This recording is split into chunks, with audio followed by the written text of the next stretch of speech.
Hello everyone. I ask that right now each one of you take some time and think about the last big event that you attended. Was it exciting, dramatic, or heartbreaking? Whatever emotion it evoked, I hope that you all have some photos of it that you can look back on and be fond of. Now, I find photos to be very interesting because they simply were not around hundreds of years ago.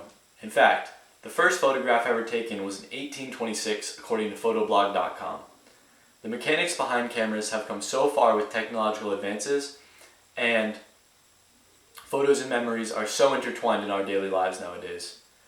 For college students who are going to be graduating soon and needing professional photography, such as graduation photos and career-based photos, it is important to understand camera settings so you can better understand different camera effects that come from the settings. I also looked at a study from 3 individuals from UPenn, USC, and Yale respectively.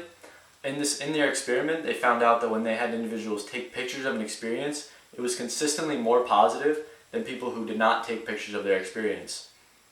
I was blessed enough for my mother to get me a camera and 2 lenses about 5 years ago today, and I've been taking pictures and video ever since, so I feel very confident in my ability to explain these processes to you all. There are 3 main camera settings to consider when taking a picture. These are shutter speed, ISO, and aperture. So shutter speed decides how long the shutter is open. When you take a picture, the camera shutter actually opens, lets in light, then closes.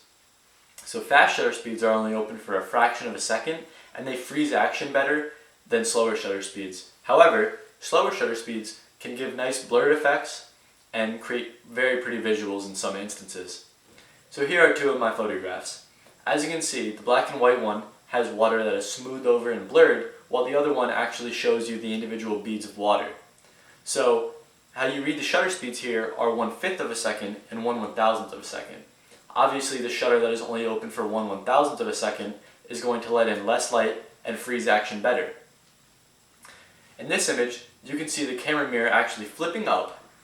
When it flips up, the shutter opens, the camera sensor claims an image, the shutter closes, and the mirror flips down. It is also important to understand that light is the most important factor in a photograph. Fast shutter speeds do not let in as much light as I mentioned because the shutter is only open for a fraction of a second.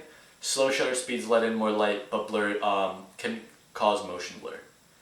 Aperture also affects how much light gets in, and so aperture refers to how wide open the camera lens is, which also affects how much light gets in. High apertures of 1.4 and 2.8 let in so much light because the camera lens is wide open, and what this also does though is it decreases the depth of field. So simply put, the depth of field is how much of the image is actually in focus. So this is a concept that blurs the foreground and background of images and provides very sharp focusing in some cases.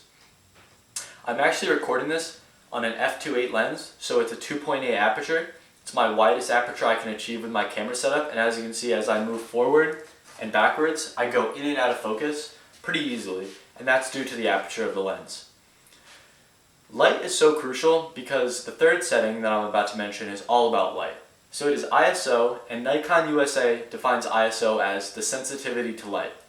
ISO is basically artificial light that the camera produces to brighten up an image and keep it properly exposed.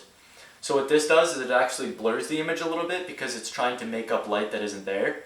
As you can see, the ISO 100 is very clear, the picture is very clear and not noisy, and then on with the ISO of 3200, you can see that there is a bunch of noise and the image is very grainy. So we now can see how these settings go hand in hand. For example, if I am photographing a basketball game, I may be forced to use a slower shutter speed in hopes to keep my ISO down if the gym is poorly lit. It might cause some motion blur, but it's going to keep the image clear in terms of ISO and grain and noise. So photographers are constantly mixing up these 3 settings to achieve different effects with their pictures. Group portraits might need a smaller aperture to get everybody's face in focus. However, larger apertures would be good for individual portraits where you just want the eye in focus and the background to be very blurred. That creates a very beautiful image too. So I will recap the 3 camera settings. There's ISO, which is the camera setting that increases the light coming to the picture artificially. There's aperture, which decides how much light gets through to the lens, and that also changes the depth of field as well as the amount of light that gets in. And finally, shutter speed determines how long the picture is taken.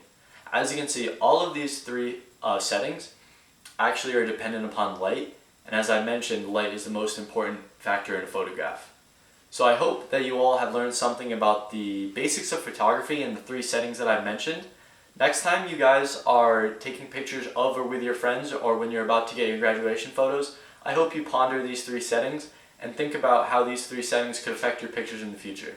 Thank you guys.